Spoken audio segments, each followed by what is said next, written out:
Hello అండి, welcome to Anu's life style. ఈరోజు chapati veg rolls చేస్తున్నానండి. చపాతి గోధుమ పిండితో వెజ్ రోల్స్ చేస్తున్నాను.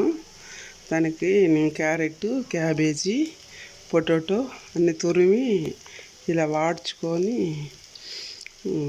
వాడ్చి పెట్టుకొని తర్వాత చపాతీ పిండి కలుపుకొని దాన్ని ఒత్తుకొని దాంట్లో ఇది పెట్టి కాలుస్తానండి. నేను వెజ్ రోల్స్ చేస్తాను. నచ్చితే లైక్ చేయండి, షేర్ చేయండి, సబ్స్క్రైబ్ చేసుకోండి.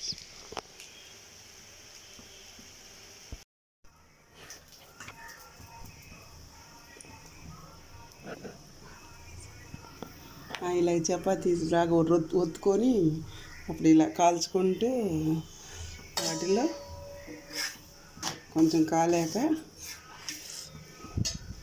ఇది చేసుకున్నాం కదా, ఇది ఇలా పెట్టేసుకొని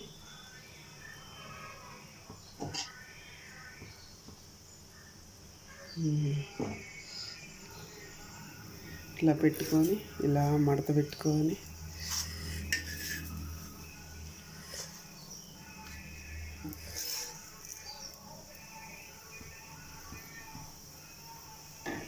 ఇంతేనండి. దీనికి సాసో ఏమన్నా వేసుకొని నంచుకొని తినేస్తే సూపర్గా ఉంటుంది. నచ్చితే లైక్ చేయండి, షేర్ చేయండి, సబ్స్క్రైబ్ చేసుకోండి. Okay, bye.